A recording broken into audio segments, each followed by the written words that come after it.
Pagi itu, Dimas Pratama, pemuda sederhana yang sedang berjuang mencari pekerjaan, hampir saja melewatkan kesempatan terbesar dalam hidupnya. Dalam perjalanan menuju wawancara kerja, ia melihat seorang perempuan cantik bernama Citra Kirana panik di pinggir jalan. Mobil mewahnya mogok di tengah hujan. Meski waktu terus berjalan dan jasnya mulai basah, Dimas memilih berhenti dan membantu tanpa tahu siapa sebenarnya Citra. Akibatnya, ia datang terlambat ke perusahaan impiannya dan langsung dicap tidak disiplin. Yang tak Dimas ketahui, Citra bukanlah perempuan biasa. Ia adalah pemilik perusahaan tempat Dimas melamar kerja. Kebaikan tulus Dimas tanpa pamrih membuat Citra terdiam. Karena di dunia yang penuh kepentingan, masih ada pria yang menolong tanpa berharap imbalan. Tak disangka, keterlambatan itu justru mengubah segalanya. Sebelum lanjut ke ceritanya, jangan lupa subscribe, like, dan share serta tulis di kolom komentar dari mana asal kalian, agar kami semakin semangat membagikan kisah penuh makna ini. Pagi itu hujan turun tanpa jeda. Seolah langit ikut menumpahkan segala beban yang selama ini dipendam Dimas Pratama. Butiran air jatuh deras, menghantam aspal, atap rumah, dan genangan kecil di sudut-sudut jalan. Udara terasa dingin menusuk, membuat siapapun ingin kembali menarik selimut dan menunda hari. Namun tidak bagi Dimas. Hari ini bukan hari biasa. Hari ini adalah hari yang sudah ia tunggu selama bertahun-tahun. Hari yang bisa mengubah seluruh hidupnya. Jam dinding tua di kamar kos kecilnya menunjukkan pukul 6.10 pagi. Dimas berdiri di depan cermin kusam, merapikan kerah jas hitam yang sudah lama ia simpan rapi dalam plastik.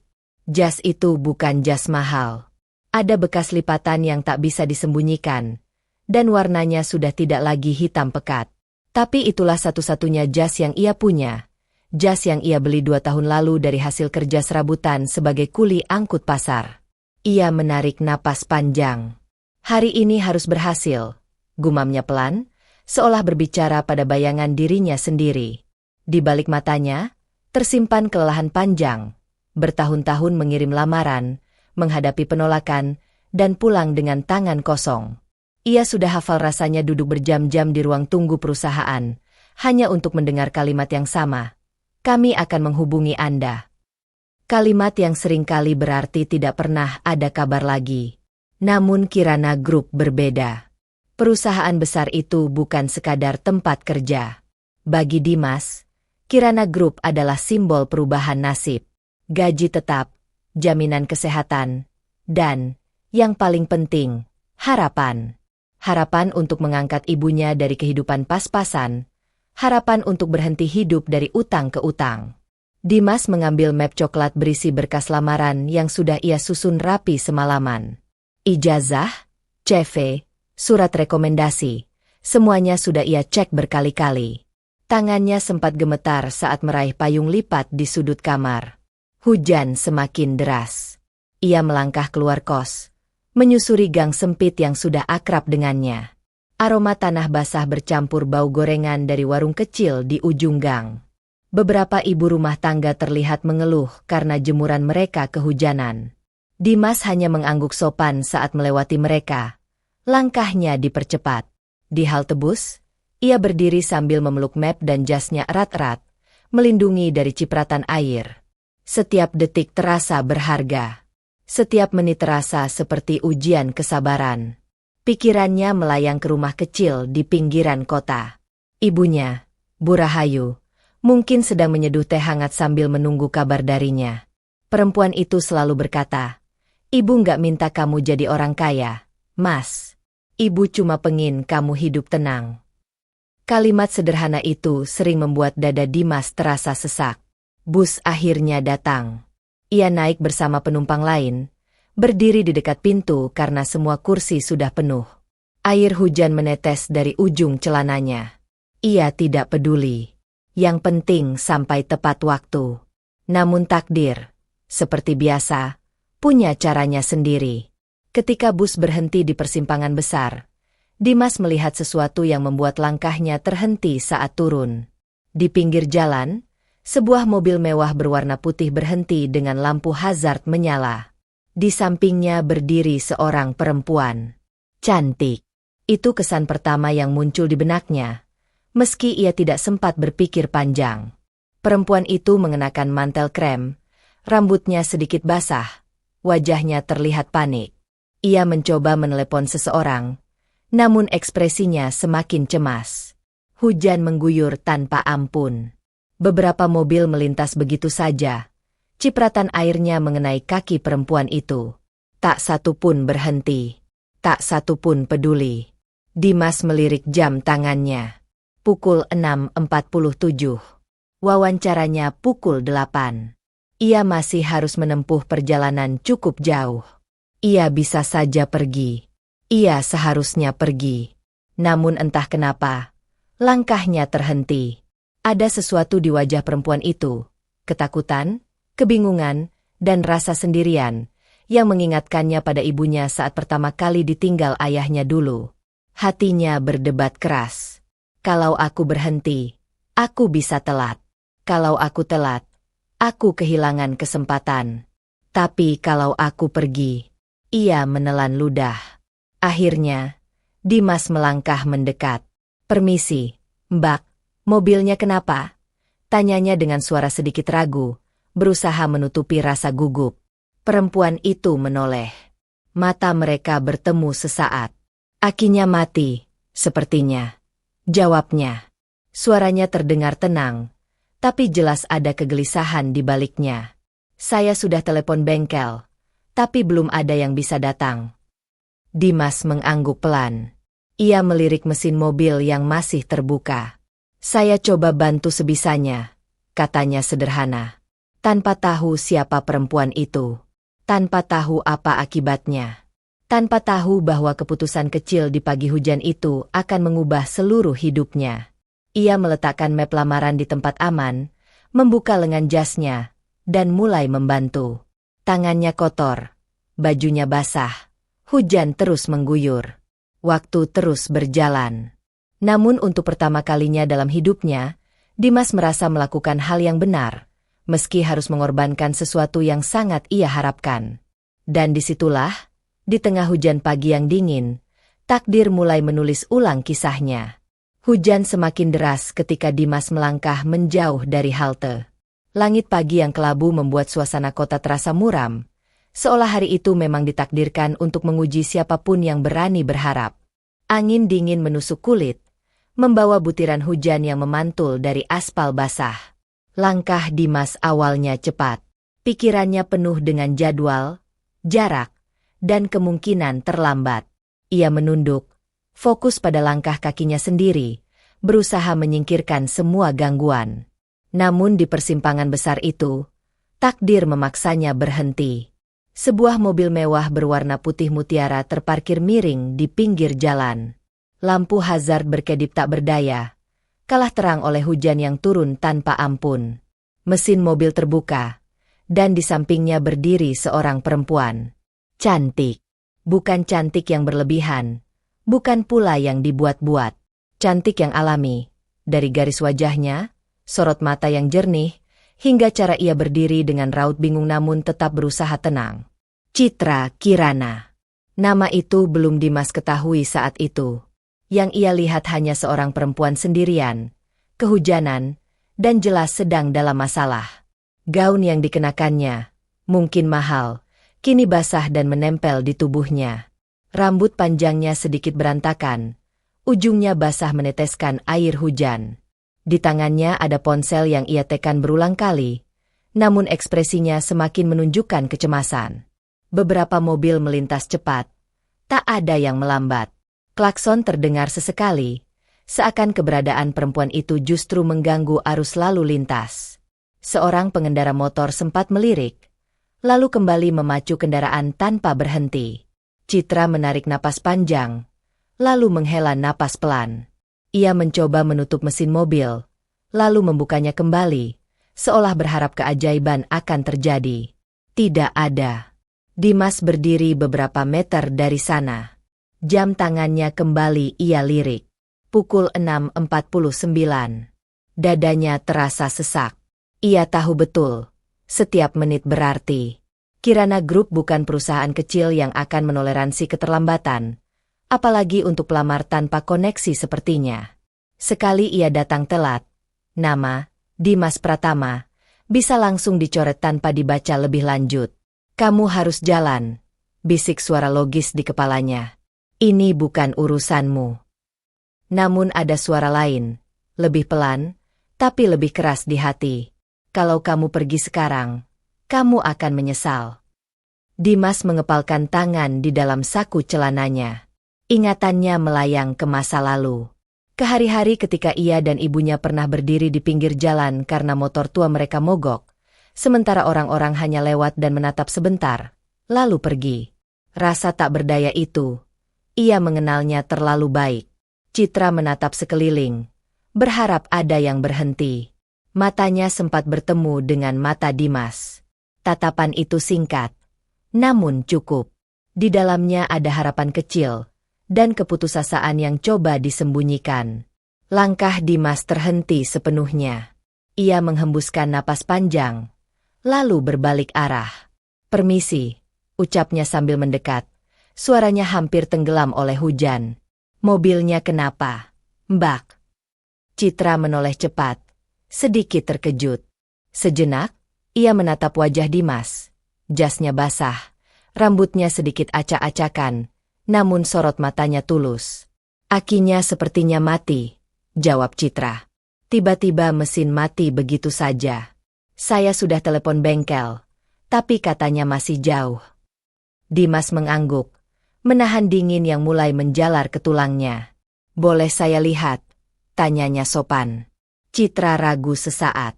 Bukan karena curiga, tapi karena tak ingin merepotkan orang lain. Namun hujan yang semakin deras dan kenyataan bahwa ia sendirian membuatnya mengangguk. Silakan, katanya. Dimas membuka mesin mobil lebih lebar. Air hujan membasahi tangannya. Namun ia tak peduli. Ia bukan montir, tapi pengalaman hidup membuatnya cukup paham soal kendaraan seadanya. Akinya soak, gumamnya setelah memeriksa sebentar. Kalau ada mobil lain buat jumper, bisa nyala. Citra tersenyum kecil, tapi itu senyum lelah. Sayangnya, saya sendirian, ucapnya. Dimas melirik sekitar. Jalan itu ramai, tapi semua orang seperti punya dunia sendiri. Tidak ada yang mau berhenti. Saya coba dorong ke pinggir yang lebih aman dulu, kata Dimas mantap. Biar nggak ganggu jalan. Citra terkejut. Mas nggak keberatan? Jasnya. Tidak apa-apa, potong Dimas cepat. Nanti bisa dibersihkan. Padahal ia tahu jas itu satu-satunya yang ia punya untuk wawancara. Tapi kalimat itu tak keluar dari mulutnya. Mereka mendorong mobil bersama. Ban berat itu bergerak perlahan di atas aspal basah. Nafas Dimas memburu. Tangannya licin oleh hujan dan kotoran. Namun akhirnya mobil itu berhasil dipindahkan ke sisi jalan yang lebih sepi. Citra menunduk sedikit. Rambutnya basah menutupi wajah. Terima kasih, katanya pelan, tulus. Dimas tersenyum tipis. Sama-sama. Ia hendak pamit ketika tiba-tiba sebuah mobil berhenti tak jauh dari mereka. Seorang pria paruh baya turun, menawarkan bantuan. Dengan bantuan kabel jumper, mesin mobil Citra akhirnya menyala kembali. Suara mesin itu terdengar seperti kemenangan kecil di tengah hujan. Citra menatap Dimas. Matanya berbinar lega. Kalau bukan karena Mas, saya mungkin masih panik di sini, katanya. Nama saya Citra. Dimas, jawabnya singkat. Citra merogoh tasnya, lalu berhenti. Mas mau kemana? Saya bisa antar sebagai ucapan terima kasih. Dimas refleks menoleh ke jam tangannya. Pukul 7.15. Wajahnya berubah sesaat. Citra menangkap perubahan itu. Mas? Tanyanya heran. Saya, ada wawancara kerja, jawab Dimas jujur. Dan sepertinya saya sudah terlambat. Citra terdiam sejenak. Ada rasa bersalah yang tiba-tiba menyelinap di dadanya. Maaf, ucapnya lirih. Saya tidak tahu. Dimas menggeleng. Bukan salah Mbak. Ia melangkah mundur, bersiap pergi.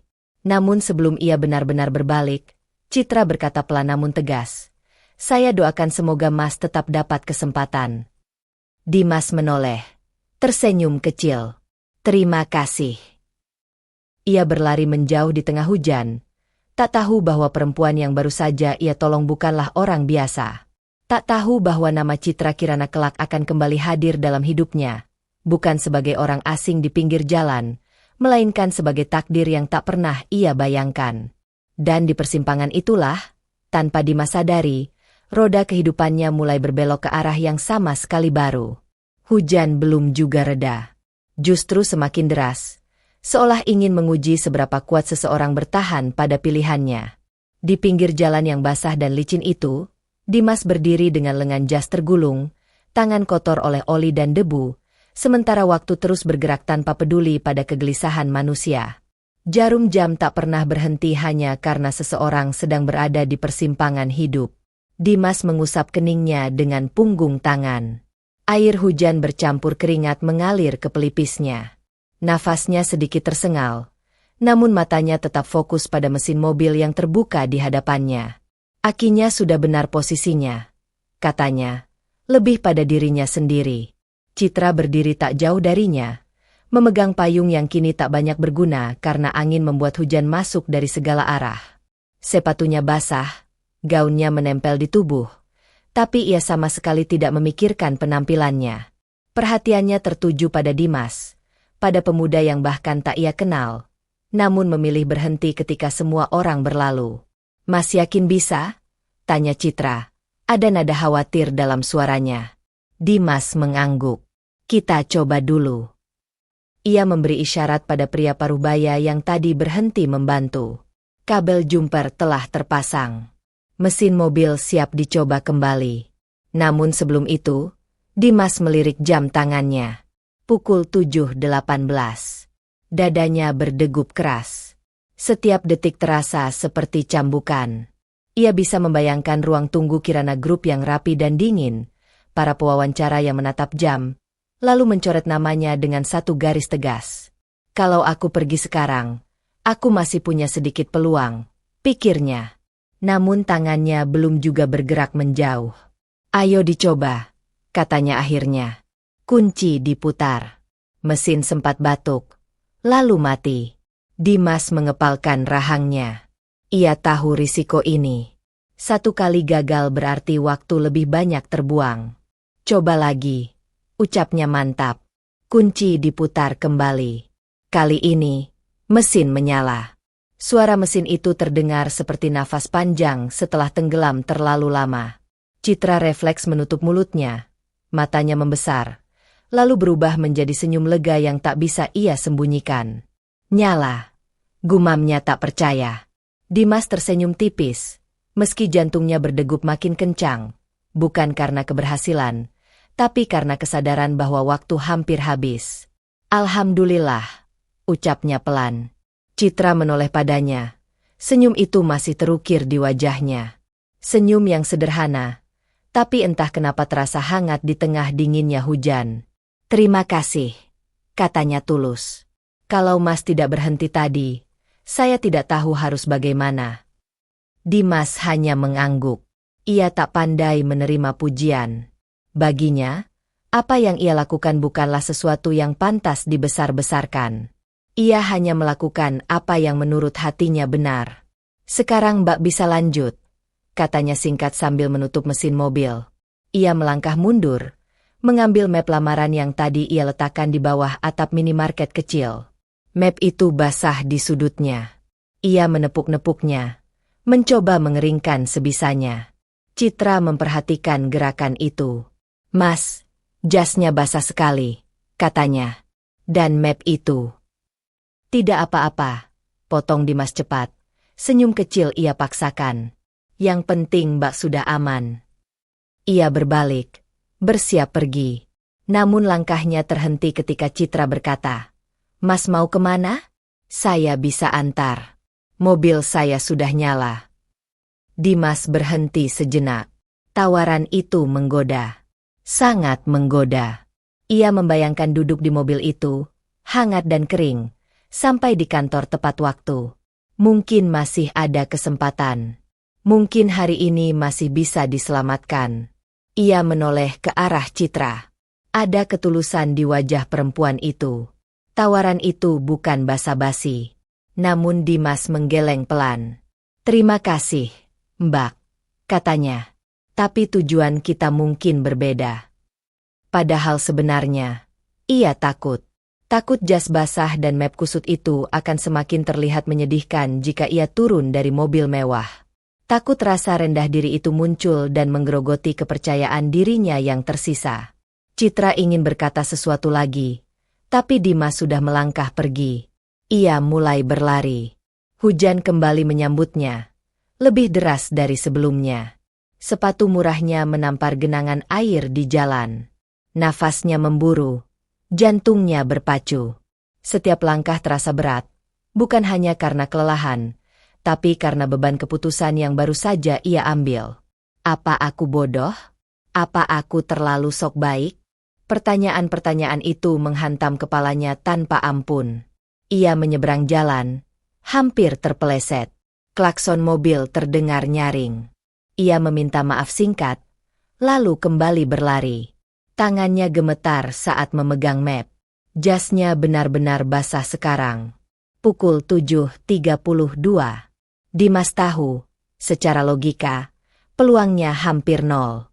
Namun anehnya, di tengah semua kecemasan itu, ada satu perasaan lain yang muncul, perasaan tenang. Tenang karena ia tahu, pagi itu, ia tidak mengkhianati dirinya sendiri. Ia teringat perkataan ibunya dulu, "Kalau kamu punya dua pilihan, pilih yang bikin hatimu tidak menyesal." Mungkin hari ini ia akan gagal. Mungkin hari ini ia akan pulang dengan kepala tertunduk. Namun setidaknya, ia pulang sebagai dirinya sendiri. Di sisi lain jalan, Citra masih berdiri di dekat mobilnya. Ia memperhatikan sosok Dimas yang semakin menjauh, lalu menghilang di balik hujan. Entah kenapa, hatinya terasa tertarik. Ia masuk ke dalam mobil, menutup pintu, dan duduk terdiam sejenak sebelum menyalakan mesin. Tangannya masih memegang setir, tapi pikirannya melayang pada pemuda berjas basah itu. Mas itu, aneh, pikirnya. Di dunia yang serba cepat dan penuh kepentingan, jarang ada orang yang rela mengorbankan sesuatu yang penting demi menolong orang asing. Citra menyalakan mobil dan melaju perlahan. Namun bayangan Dimas tak juga pergi dari benaknya. Ia tidak tahu siapa Dimas. Ia tidak tahu kemana Dimas pergi. Ia tidak tahu bahwa keterlambatan pemuda itu terjadi karena dirinya. Dan Dimas sendiri tak tahu satu hal yang jauh lebih besar. Bahwa perempuan yang ia tolong pagi itu bukan sekadar perempuan cantik yang mobilnya mogok. Bahwa pilihan kecil yang ia buat di tengah hujan akan membuka pintu yang tak pernah ia bayangkan. Bahwa hidupnya, sejak detik ia memilih berhenti di persimpangan itu, tak akan pernah sama lagi. Gedung Kirana Group berdiri megah di hadapan Dimas seperti tembok raksasa yang tak bersahabat. Dinding kacanya menjulang tinggi, memantulkan langit kelabu yang masih dipenuhi sisa hujan. Orang-orang berlalu lalang dengan langkah cepat, rapi, dan penuh percaya diri, seolah mereka tahu persis kemana hidup membawa mereka. Berbeda dengan Dimas. Ia berdiri beberapa meter dari pintu utama, terengah-engah, dada naik turun tak beraturan. Jasnya basah, celananya lembab, dan sepatu murahnya meninggalkan jejak air di lantai marmer depan gedung. Ia menunduk sejenak, mencoba menenangkan napas, lalu melirik jam tangannya. Pukul 8.30. Terlambat 30 menit. Angka itu terasa seperti palu yang menghantam dadanya berkali-kali. Tangannya gemetar saat menggenggam map lamaran yang sudutnya sudah kusut dan basah. Hatinya berteriak, memohon agar waktu bisa diputar ulang, agar ia bisa memilih berbeda. Namun waktu tidak pernah memberi kesempatan kedua. Dimas melangkah masuk ke dalam gedung. Udara dingin dari pendingin ruangan langsung menyergap tubuhnya yang masih basah. Beberapa pasang mata meliriknya sekilas. Ada yang heran, ada yang menilai, ada pula yang langsung mengabaikannya. Ia mendekati meja resepsionis. "Selamat pagi," ucapnya pelan. Saya Dimas Pratama. Ada jadwal wawancara pukul 8. Resepsionis perempuan itu melirik jam, lalu menatap Dimas dengan ekspresi profesional yang kaku. Bapak terlambat, katanya singkat. Iya, maaf, jawab Dimas. Apakah masih bisa? Tunggu sebentar, potongnya sambil mengangkat telepon. Beberapa detik terasa sangat panjang. Dimas berdiri kaku, meremas mapnya, sementara pikirannya dipenuhi kemungkinan terburuk. Ia mencoba merapikan jasnya, tapi percuma, noda basah dan lipatan tak bisa disembunyikan. Silakan naik ke lantai 12, kata resepsionis akhirnya.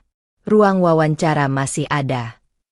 Kalimat itu seharusnya memberi harapan, tapi nada suaranya terlalu datar, seolah ia sudah tahu akhir ceritanya.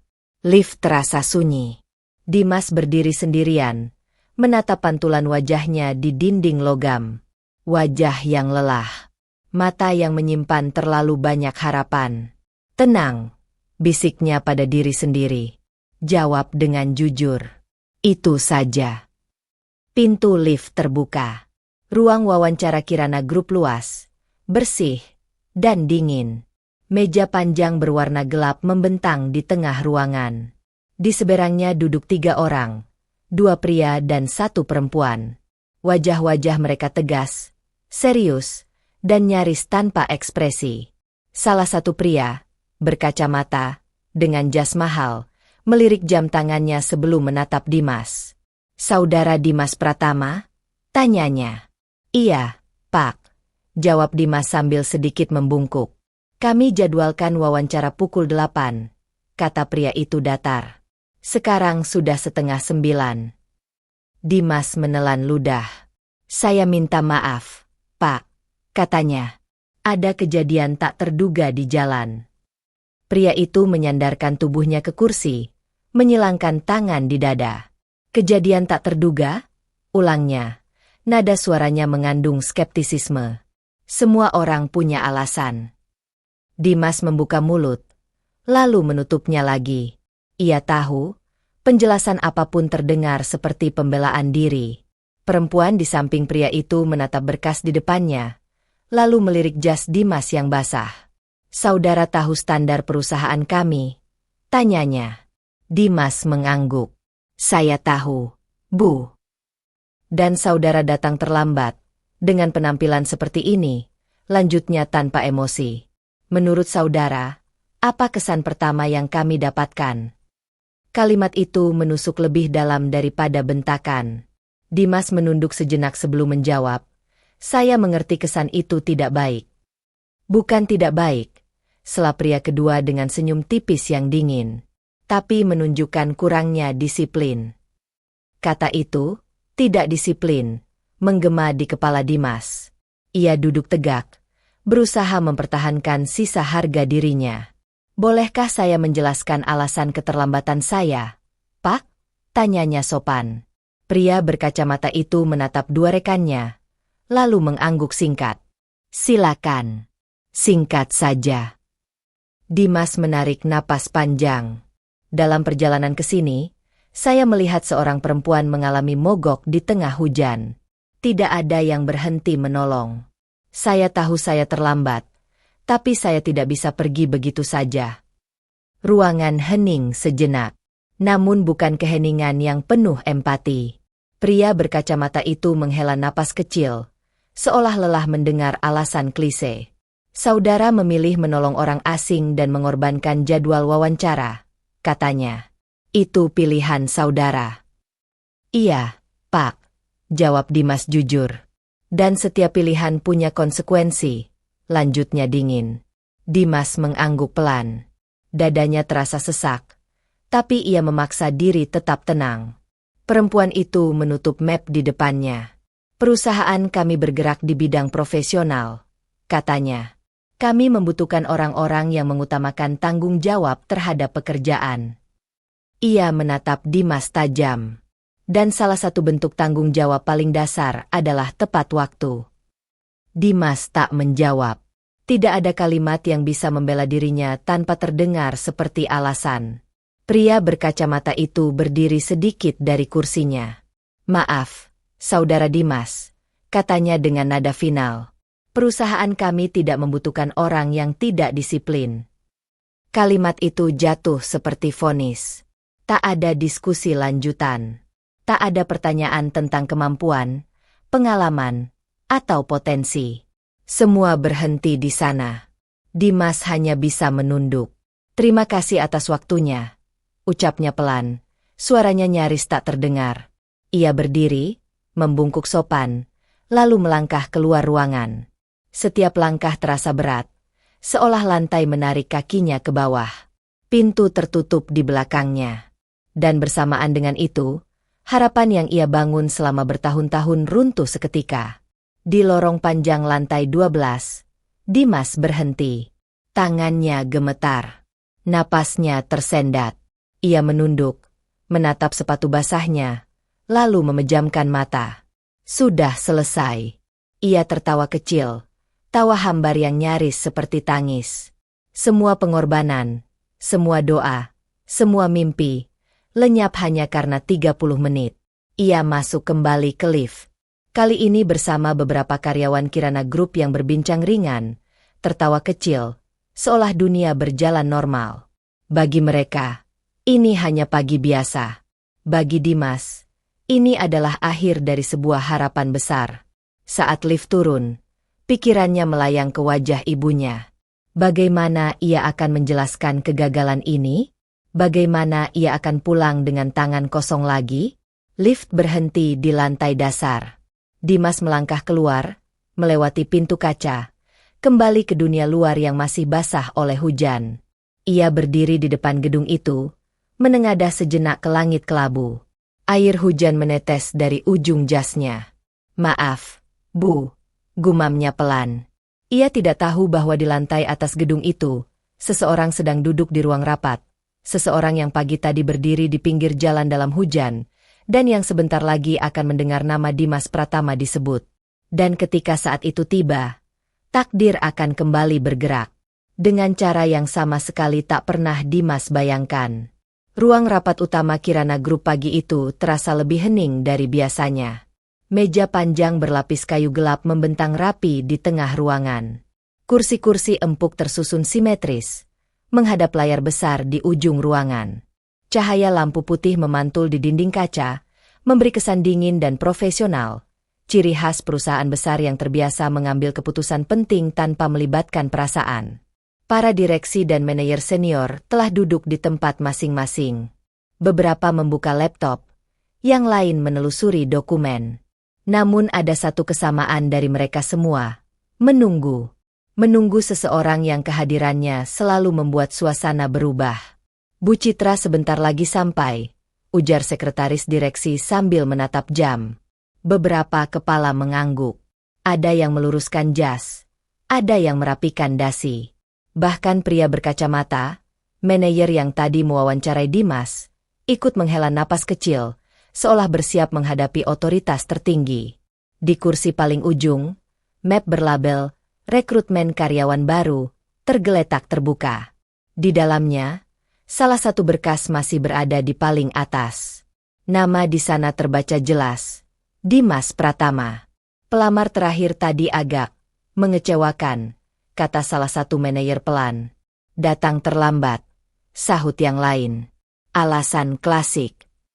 Pria berkacamata mengangguk setuju. "Saya sudah memutuskan. Tidak layak dipertimbangkan." Tak ada yang membantah. Di dunia korporat, disiplin adalah hukum pertama. Siapapun yang melanggarnya, gugur sebelum sempat menunjukkan kemampuan. Di saat yang sama, Dimas Pratama sedang berdiri di depan gedung Kirana Group, memandang kosong ke arah lalu lintas. Hujan telah mereda menjadi gerimis tipis, namun hatinya terasa jauh lebih gelap daripada langit pagi itu. Ia tidak tahu bahwa namanya belum sepenuhnya selesai disebut hari ini. Di lantai 12, pintu ruang rapat terbuka. Semua orang serentak berdiri. Langkah kaki terdengar pelan namun mantap. Sepatu hak tinggi menyentuh lantai marmer dengan ritme yang tenang, penuh kendali. Sosok itu melangkah masuk dengan postur tegak dan aura yang sulit diabaikan. Seorang perempuan. Berjas abu-abu muda yang sederhana tapi elegan. Rambut panjangnya kini tersisir rapi. Wajahnya bersih tanpa riasan berlebihan. Tatapannya tajam, namun tenang. Tatapan seseorang yang terbiasa membuat keputusan besar. "Selamat pagi," ucapnya singkat namun berwibawa. "Selamat pagi, Bu Citra," jawab seluruh ruangan hampir bersamaan. Jika Dimas berada di sana, ia pasti akan membeku di tempat. Karena perempuan yang berdiri di ujung meja itu adalah perempuan yang sama yang tadi pagi berdiri panik di pinggir jalan. Perempuan yang gaunnya basah oleh hujan. Perempuan yang ia tolong tanpa bertanya siapa dia. Citra Kirana. CEO sekaligus pemilik Kirana Group. Citra duduk di kursi utama. Ia membuka tablet di hadapannya, tapi pikirannya belum sepenuhnya ada di ruangan itu. Bayangan pagi tadi masih terlintas jelas. Hujan deras, mobil mogok, dan seorang pemuda berjas basah yang memilih berhenti. Ia menarik napas kecil. "Baik," katanya akhirnya. "Mari kita mulai." Rapat berjalan seperti biasa. Laporan keuangan, evaluasi divisi, target kuartal. Citra mendengarkan dengan saksama, sesekali mengajukan pertanyaan tajam yang membuat beberapa manajer terdiam. Namun saat pembahasan beralih ke rekrutmen, perhatian Citra terasa berubah. "Kita sudah mewawancarai beberapa kandidat hari ini?" tanyanya. "Iya, Bu," jawab pria berkacamata. "Sebagian besar sesuai standar." "Sebagian?" Citra mengangkat alis tipis. "Ada satu kandidat yang kami eliminasi langsung," lanjutnya. "Datang terlambat 30 menit. Citra berhenti mengetuk meja dengan jarinya. "Namanya?" tanyanya datar. Pria itu membuka map. "Dimas Pratama, Bu." Nama itu. Detik itu juga, jantung Citra berdegup sedikit lebih cepat. Ia menahan ekspresi, tapi matanya menatap lebih tajam. "Alasan keterlambatannya?" tanya Citra. "Katanya menolong orang mogok di jalan," jawab sang manajer dengan nada skeptis. "Menurut kami, alasan seperti itu tidak bisa diterima di perusahaan sebesar ini." Ruangan hening. Citra menunduk, menatap layar tabletnya, padahal pikirannya melayang jauh. Ia teringat tangan Dimas yang kotor oleh oli. Jas basah yang tetap ia pakai tanpa keluhan. Tatapan jujur yang sama sekali tidak mencoba memikat atau meminta imbalan. Ia mengangkat kepala. "Dia tahu perusahaan apa yang ia lamar?" tanyanya pelan. "Sepertinya iya, Bu," jawab manajer lain. "Dan dia tetap memilih berhenti," lanjut Citra. "Iya." Citra bersandar di kursinya. "Menarik," gumamnya. Para manajer saling pandang. Ada yang mulai gelisah. "Bu Citra," pria berkacamata membuka suara. "Dengan segala hormat, kami rasa memberi toleransi pada keterlambatan akan menjadi presiden buruk." Citra menatapnya. Tatapan itu tidak marah, tapi cukup membuat pria itu menelan ludah. "Menurut Anda," ujar Citra tenang, "apa arti disiplin?" Pria itu terdiam sesaat. "Tepat waktu, mematuhi aturan, Bu." Citra mengangguk pelan. "Benar. Tapi disiplin tanpa nurani hanya melahirkan orang-orang kaku yang bekerja karena takut, bukan karena nilai." Ia berdiri. "Saya membangun Kirana Group bukan hanya untuk mencari keuntungan," lanjutnya, "tapi untuk membangun manusia." Suasana ruang rapat berubah. Tegang.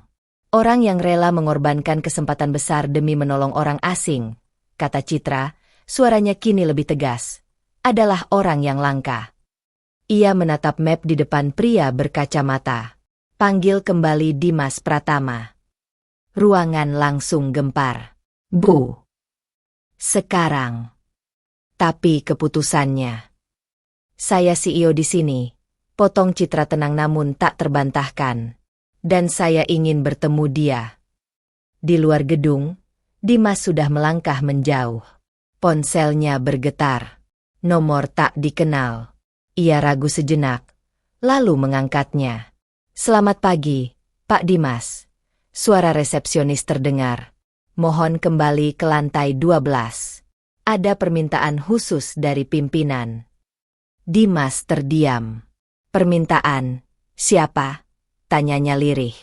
"Dari Ibu Citra Kirana, Pak." Nama itu seperti petir di siang hari. Citra Kirana. Nama yang sama dengan perempuan yang mobilnya ia tolong. Dimas menatap gedung tinggi di depannya. Lututnya terasa lemas. "Baik," jawabnya pelan. Saat ia kembali melangkah masuk, ia tidak tahu satu hal. Bahwa hidupnya, yang tadi terasa runtuh, kini sedang dibangun kembali oleh takdir.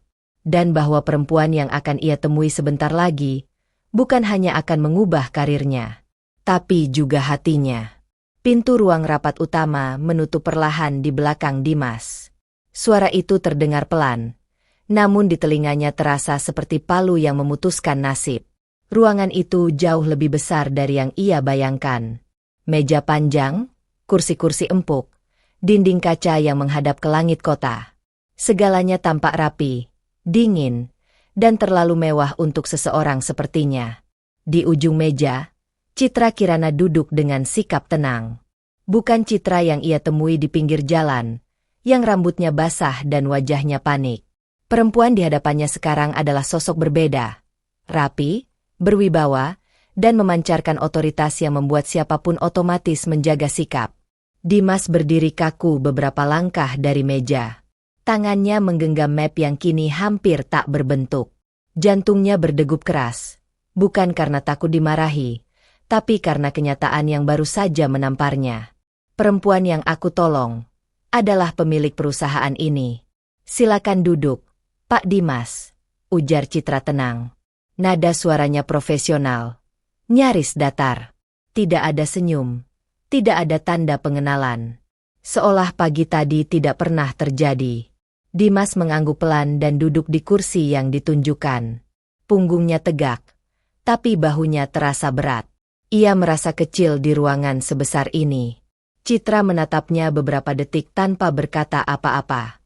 Tatapan itu tidak tajam, tapi cukup membuat Dimas menunduk sesaat. Di sisi lain meja, beberapa manajer duduk diam, menunggu arah angin. "Pak Dimas," Citra akhirnya membuka suara. "Anda datang terlambat 30 menit ke wawancara." "Iya, Bu," jawab Dimas singkat. Tidak ada nada membela diri. Tidak ada upaya mempermanis kata. "Dan Anda tahu konsekuensi dari keterlambatan itu?" tanya Citra. Dimas mengangguk. "Saya tahu." Citra menyandarkan tubuhnya ke kursi, menautkan jari-jarinya di atas meja. "Saya ingin mendengar langsung dari Anda," katanya. "Apa alasan keterlambatan Anda?" Ruangan terasa semakin sunyi. Dimas menarik napas panjang. Ia bisa saja memilih kata-kata yang terdengar heroik. Ia bisa menambahkan drama, memperindah ceritanya agar terdengar layak diberi belas kasihan. Namun ia tidak melakukannya. "Saya melihat seseorang mogok di tengah hujan," katanya pelan namun jelas. Tidak ada yang berhenti menolong. Ia berhenti sejenak, menelan ludah. "Saya tahu saya sedang mengejar wawancara penting. Tapi saya juga tahu, kalau saya pergi begitu saja, saya akan menyesal." Ia mengangkat kepala, menatap Citra, bukan sebagai CEO, tapi sebagai sesama manusia. "Saya tidak berpikir panjang, Bu. Saya hanya berhenti dan membantu sebisanya." Salah satu manajer terlihat menghela napas kecil, seolah bosan mendengar cerita itu. Namun Citra tetap diam. "Apakah Anda tahu siapa perempuan itu?" tanya Citra. "Tidak," jawab Dimas jujur. "Saya sama sekali tidak tahu." "Dan jika Anda tahu dia adalah saya?" lanjut Citra, suaranya masih datar. Dimas terdiam sejenak. Ia berpikir, lalu menggeleng pelan. "Saya rasa saya tetap akan berhenti," katanya. "Karena saat itu, dia bukan CEO bagi saya. Dia hanya seseorang yang butuh bantuan." Kalimat itu jatuh pelan, namun berat. Beberapa manajer saling pandang. Tidak ada yang menyangka jawaban seperti itu. Citra menatap Dimas lebih lama kali ini. Apakah Anda menyesal? Tanyanya. Pertanyaan itu membuat Dimas mengerutkan kening. Ia tidak langsung menjawab. Saya kecewa, katanya akhirnya. Karena ini kesempatan besar bagi saya. Tapi saya tidak menyesal. Ia menunduk sedikit. Kalau hari ini saya tidak diterima, saya akan pulang dengan sedih. Tapi saya bisa tidur dengan tenang. Tidak ada permohonan. Tidak ada kalimat. Tolong beri saya kesempatan. Hanya kejujuran yang telanjang. Ruangan kembali hening. Citra menoleh ke arah jendela besar di sampingnya. Dari sana terlihat kota yang sibuk. Orang-orang berlari mengejar waktu, mengejar target, mengejar kepentingan masing-masing. Sudah lama ia berada di dunia itu. Terlalu lama. Ia teringat pagi tadi. Bagaimana ia berdiri sendirian. Bagaimana panik sempat menguasai dirinya. Bagaimana satu-satunya orang yang berhenti adalah seorang pemuda dengan jas murah dan mata lelah. Ia menoleh kembali ke Dimas. Pak Dimas, katanya pelan. Banyak orang datang ke ruangan ini dengan cerita yang indah.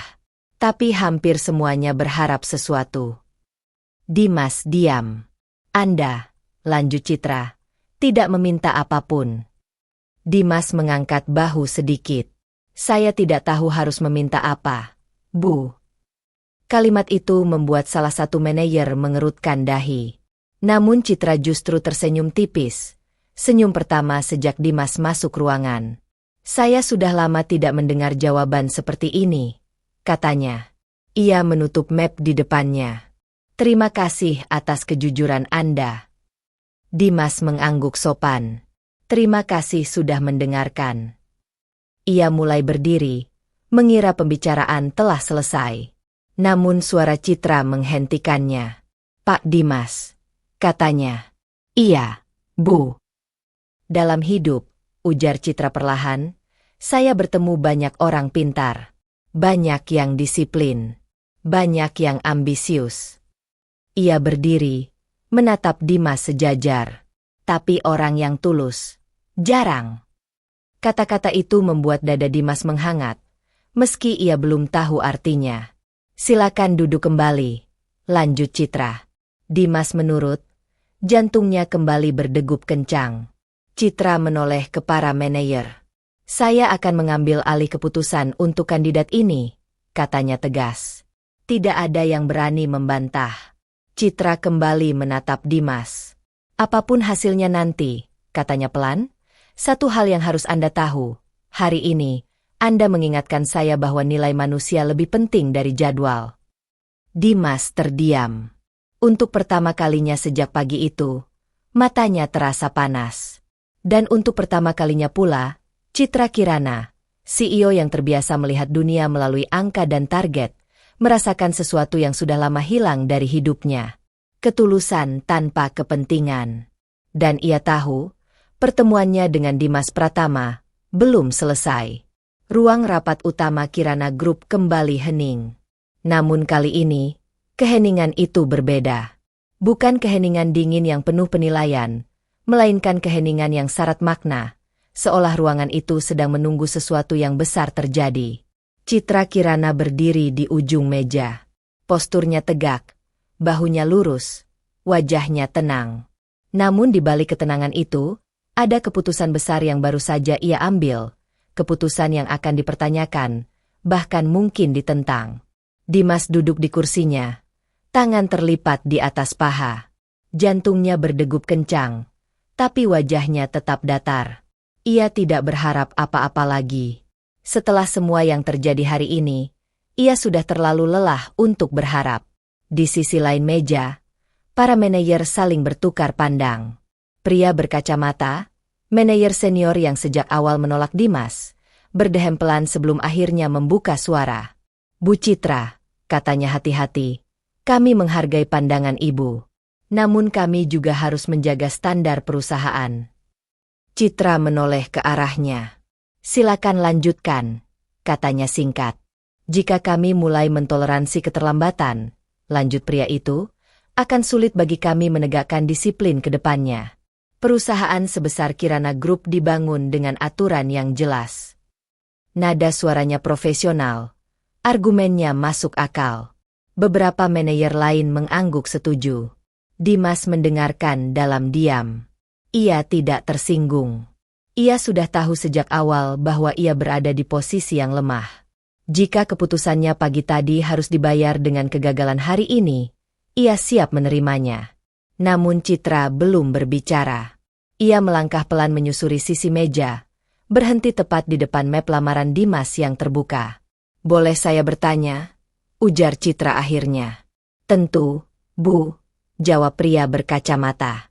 "Menurut Anda," kata Citra, "apa tujuan utama sebuah perusahaan?" Pria itu sedikit terkejut dengan pertanyaan tersebut, tapi segera menjawab, "Mencapai target, menghasilkan keuntungan, dan menjaga reputasi." Citra mengangguk pelan. "Benar." Ia melangkah satu langkah lagi. "Dan menurut Anda," lanjutnya, "siapa yang menjalankan semua itu?" "Karyawan, Bu." "Manusia," koreksi Citra lembut namun tegas. Ruangan kembali sunyi. Citra menatap satu persatu wajah di hadapannya. "Kita bisa mengajarkan sistem. Kita bisa mengatur jadwal. Kita bisa menegakkan aturan," katanya. "Tapi kita tidak bisa mengajarkan karakter dengan mudah." Ia berhenti tepat di samping Dimas. "Orang ini," lanjutnya sambil menoleh ke arah Dimas, "datang terlambat. Itu fakta." Beberapa manajer mengangguk, merasa argumen mereka diperkuat. Tapi orang ini juga, suara Citra sedikit meninggi, rela mengorbankan kesempatan terbesarnya demi menolong orang asing, tanpa tahu siapa orang itu, tanpa berharap imbalan. Ia menatap pria berkacamata dengan tajam. "Menurut Anda, apakah itu bentuk ketidakdisiplinan, atau justru bentuk tanggung jawab yang lebih tinggi?" Pria itu terdiam. "Kita bisa melatih karyawan agar datang tepat waktu," lanjut Citra. "Tapi kita tidak bisa melatih seseorang untuk punya hati nurani." Dimas menunduk. Dadanya terasa sesak. Ia tidak menyangka pembelaan seperti ini, dan ia tidak pernah memintanya. Citra kembali ke kursinya dan berdiri di belakangnya. "Karena itu," katanya mantap, "saya memutuskan." Semua orang menahan napas. Dimas Pratama diterima sebagai karyawan Kirana Group. Ruangan langsung bergemuruh kecil. "Bu, ini di luar prosedur. Kami perlu mempertimbangkan." Citra mengangkat tangannya. "Keputusan ini final," katanya tegas. "Dan saya ingin satu hal dicatat dengan jelas." Ia menatap Dimas. "Pak Dimas tidak diterima karena saya merasa kasihan." Dimas refleks mengangkat kepala. "Dan bukan karena kejadian pagi tadi," lanjut Citra, "tapi karena nilai kemanusiaan yang ia tunjukkan tanpa diminta." Ia menoleh ke para manajer. "Jika perusahaan ini hanya diisi oleh orang-orang yang takut melanggar jam, tapi berani menutup mata terhadap sesama," kata Citra dingin, "maka perusahaan ini sudah kehilangan jiwanya." Tidak ada yang berani membantah. Pria berkacamata akhirnya menunduk pelan. "Kami mengerti, Bu." Citra mengangguk. "Saya harap begitu." Ia menoleh kembali ke Dimas. "Pak Dimas," katanya, kini suaranya lebih lembut. "Keputusan ini membawa tanggung jawab." "Iya, Bu," jawab Dimas pelan. "Saya tidak memberi Anda kelonggaran untuk melanggar aturan," lanjut Citra. "Saya memberi Anda kesempatan untuk membuktikan bahwa karakter dan profesionalisme bisa berjalan bersama." Dimas berdiri perlahan. "Terima kasih," katanya. "Saya tidak akan mengecewakan." Tidak ada air mata. Tidak ada luapan emosi berlebihan. Namun bagi Dimas, kalimat itu adalah janji seumur hidup. Citra mengangguk puas. "Mulai hari ini," katanya, "Anda resmi menjadi bagian dari Kirana Group." Rapat ditutup. Satu persatu manajer meninggalkan ruangan. Beberapa melirik Dimas dengan ekspresi sulit dibaca, antara heran, kagum, dan tidak percaya. Dimas berdiri sendirian sejenak, mencoba mencerna semua yang baru saja terjadi. Beberapa jam lalu, ia berdiri di pinggir jalan, kehujanan, membantu orang asing. 1 jam lalu, ia dianggap gagal dan tak disiplin. Sekarang, ia resmi diterima di perusahaan impiannya. Citra mendekat.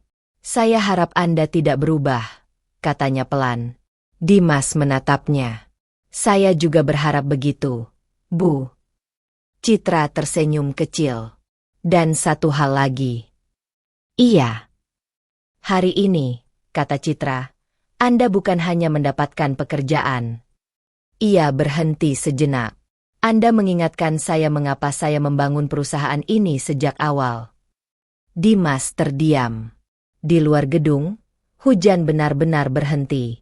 Matahari mulai muncul di balik awan. Cahaya hangat menembus kaca gedung Kirana Group. Bagi Dimas Pratama, hari itu bukan lagi tentang keterlambatan. Hari itu adalah tentang kesempatan kedua. Kesempatan yang hanya datang pada mereka yang memilih menjadi manusia, bahkan ketika dunia menuntut mereka menjadi mesin. Kirana Group kembali berjalan seperti biasa. Koridor-koridor gedung dipenuhi langkah cepat karyawan, suara keyboard yang beradu, dan percakapan singkat yang semuanya berujung pada target dan laporan. Namun di balik ritme profesional itu, ada sesuatu yang berubah, sesuatu yang tidak tercatat di memo resmi, tapi terasa di udara. Nama itu mulai sering disebut. Dimas Pratama, karyawan baru. Datang terlambat di hari pertama. Langsung diterima atas keputusan CEO. Bagi sebagian orang, itu keajaiban. Bagi sebagian lainnya, itu kecurigaan. Katanya dia datang telat waktu wawancara. Iya, tapi tetap diterima. Kamu tahu kenapa? Siapa yang tahu? Dekat sama Bu Citra, mungkin. Bisik-bisik itu beredar pelan, tapi tajam. Seperti duri kecil yang tak terlihat, namun terus menusuk. Dimas berjalan menyusuri koridor menuju mejanya. Ia mengenakan kemeja putih sederhana, rapi, dan sepatu yang sudah dipoles semalaman. Wajahnya tenang, tapi matanya menangkap setiap lirikan yang terlalu lama, setiap senyum yang terasa setengah. Ia mendengar. Ia selalu mendengar. Namun Dimas memilih diam. Ia duduk di mejanya, membuka laptop, dan mulai bekerja. Ia datang paling pagi, pulang paling akhir. Ia membaca ulang setiap instruksi, memastikan tidak ada kesalahan sekecil apapun. Bukan untuk membuktikan diri pada orang lain, tapi untuk menghormati kesempatan yang diberikan kepadanya. Di ruangannya sendiri, Citra Kirana juga merasakan perubahan yang sama. Setiap kali ia melangkah ke kantor, tatapan para manajer terasa sedikit berbeda. Tidak ada yang berani menentang keputusannya secara langsung, tapi ia bisa membaca bahasa tubuh. Keraguan, pertanyaan, bahkan ketidaksetujuan yang disembunyikan di balik profesionalisme. Dan setiap kali namanya dan nama Dimas disebut dalam satu kalimat, Citra tahu. Ia tahu batas itu ada. Ia CEO. Ia pemilik perusahaan. Dimas hanyalah karyawan baru. Batas itu jelas, tebal, dan seharusnya tak boleh disentuh. Namun hidup jarang peduli pada garis-garis yang dibuat manusia. Suatu malam, Citra masih duduk di ruang kerjanya. Jam di dinding menunjukkan pukul 22.15. Laporan keuangan terbuka di layar, tapi matanya tidak benar-benar membaca. Kepalanya berat. Hari itu penuh rapat, keputusan sulit, dan tekanan dari pemegang saham. Ia memijat pelipisnya, menghela napas panjang. Pintu diketuk pelan. Masuk, ucapnya tanpa menoleh. Pintu terbuka, dan Dimas berdiri di sana dengan ragu. Maaf, Bu, katanya sopan. Saya lihat lampu ruangan masih menyala. Saya pikir, mungkin Ibu belum makan. Ia meletakkan satu kotak makanan sederhana di meja kecil dekat pintu. Citra menoleh, terkejut. Kamu belum pulang? Tanyanya. Belum, Bu, jawab Dimas jujur. Masih ada pekerjaan. Citra menatap kotak itu. Bukan makanan mahal. bukan jamuan mewah. Hanya nasi hangat dan lauk sederhana, makanan yang mengingatkannya pada rumah, bukan kantor. Terima kasih, katanya pelan. Dimas mengangguk. Kalau begitu saya pamit. Ia berbalik, hendak pergi. Dimas, panggil Citra tiba-tiba. Dimas berhenti. Iya, Bu. Kenapa kamu melakukan ini? Tanya Citra. Tidak menuduh, hanya ingin tahu. Dimas berpikir sejenak. Karena ibu terlihat lelah. Jawaban itu sederhana. Terlalu sederhana untuk dunia yang penuh kepentingan. Citra terdiam. Itu bukan pertama kalinya. Beberapa hari kemudian, saat Citra keluar rapat dengan wajah tegang, Dimas kebetulan berdiri di dekat lift. Ia tidak bertanya, tidak memberi saran, hanya menahan pintu lift agar Citra tidak perlu berlari. Terima kasih, ucap Citra singkat. Dimas tersenyum kecil. Sama-sama, Bu. Semua itu kecil, sepele. Tapi justru disitulah masalahnya. Karena setiap kali Citra merasa lelah, kecewa, atau sendirian di puncak, Dimas selalu ada, tanpa pernah memaksa hadir. Namun dunia kantor tidak melihat ketulusan. Yang mereka lihat hanyalah jarak status yang dilanggar. Dia cari muka itu. Mana mungkin CEO peduli sama karyawan baru? Pasti ada maksud. Suatu siang, Dimas mendengar langsung bisikan itu di pantry. Ia berhenti sejenak di balik pintu, mendengarkan namanya disebut tanpa tahu ia ada di sana. Dadanya terasa panas. Bukan marah, tapi lelah. Malam itu, ia pulang lebih larut dari biasanya. Di kamar kosnya yang sempit, ia duduk di tepi ranjang, menatap langit-langit yang penuh bercak lembab. Apa aku salah? Apa aku seharusnya menjaga jarak? Di tempat lain, Citra juga bergulat dengan pikirannya sendiri. Ia berdiri di depan jendela ruang kerjanya, memandangi lampu kota. Ponselnya bergetar, pesan dari salah satu manajer senior, isinya halus tapi jelas. Bu, demi profesionalisme, sebaiknya jaga jarak dengan staf baru. Citra menutup mata.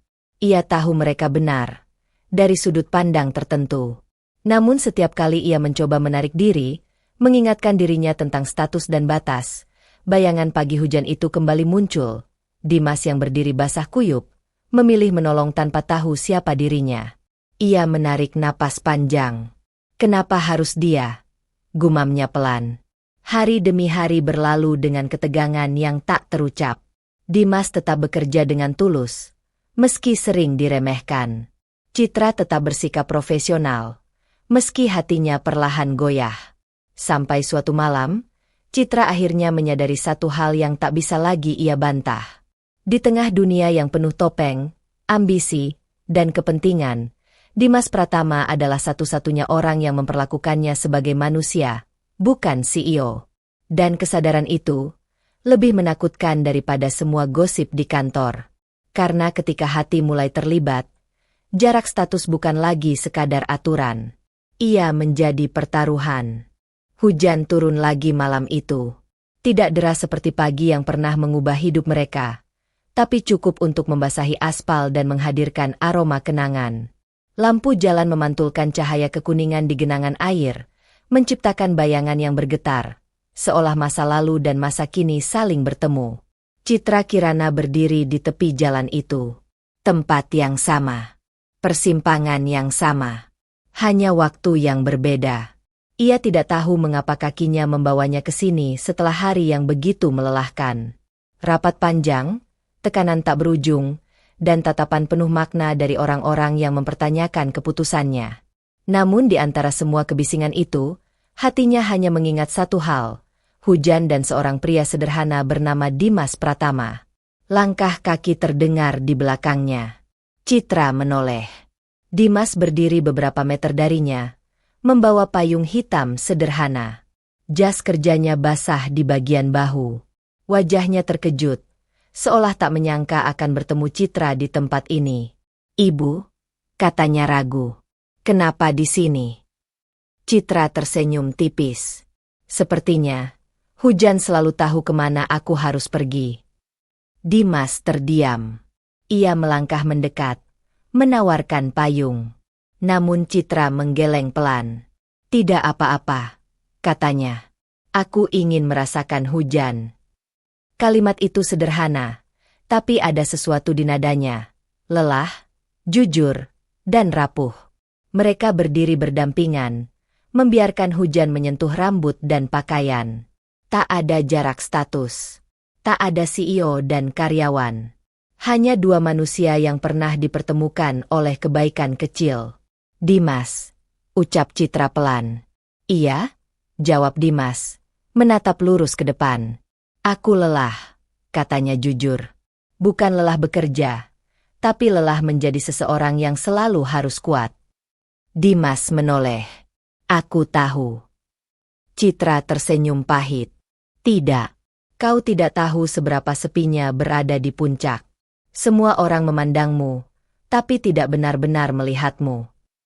Hujan semakin rapat. Citra menarik napas dalam-dalam, seolah mengumpulkan keberanian yang selama ini ia simpan.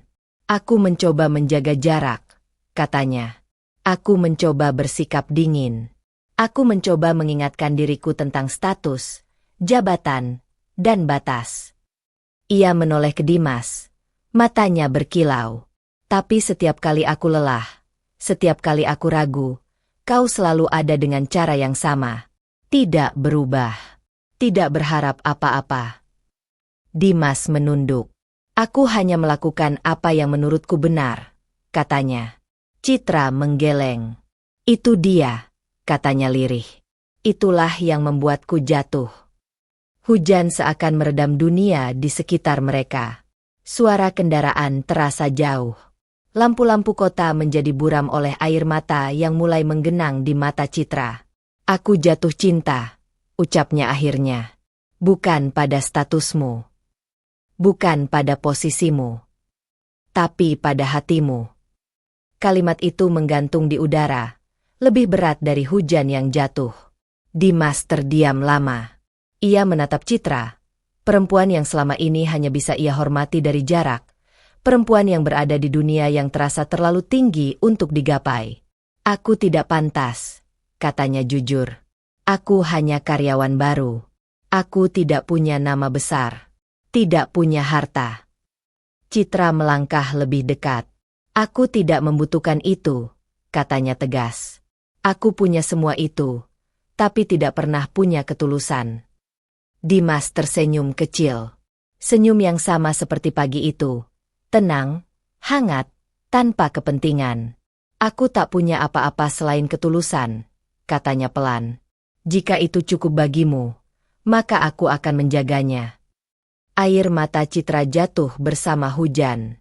Untuk pertama kalinya, ia tidak menahannya. Ia mengangguk. Itu lebih dari cukup. Hujan semakin deras. Tapi mereka tetap berdiri di sana, dua hati yang akhirnya bertemu tanpa topeng. Di persimpangan jalan yang sama, takdir kembali bekerja. Namun kali ini, tidak ada yang terlambat. Karena cinta, seperti hujan, selalu datang tepat pada waktunya bagi mereka yang berani jujur pada hati sendiri. Waktu berjalan pelan, namun pasti. Setahun setelah pagi hujan yang hampir meruntuhkan segalanya, Dimas Pratama berdiri tegak di aula utama Kirana Group. Jasnya kini rapi, sorot matanya tenang. Bukan lagi pemuda gelisah yang takut kehilangan kesempatan, melainkan pria yang tahu kemana ia melangkah. Tepuk tangan memenuhi ruangan. Penghargaan karyawan berprestasi tahun ini, suara pembawa acara menggema, diberikan kepada Dimas Pratama. Dimas melangkah maju. Tangannya sedikit bergetar. Bukan karena gugup, tapi karena teringat perjalanan panjang yang membawanya ke titik ini. Bukan hanya kerja keras, tapi kejujuran, konsistensi, dan ketulusan yang ia jaga sejak hari pertama.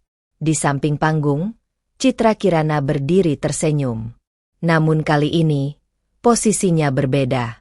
Ia tidak berdiri sebagai CEO yang menilai dari balik meja rapat.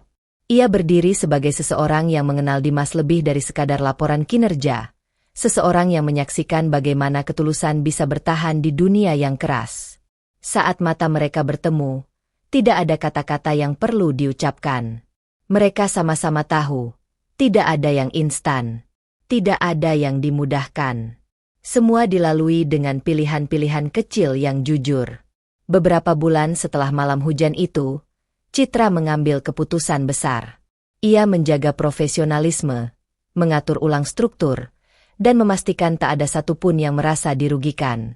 Hubungan mereka tidak lahir dari kekuasaan, tapi dari kesetaraan.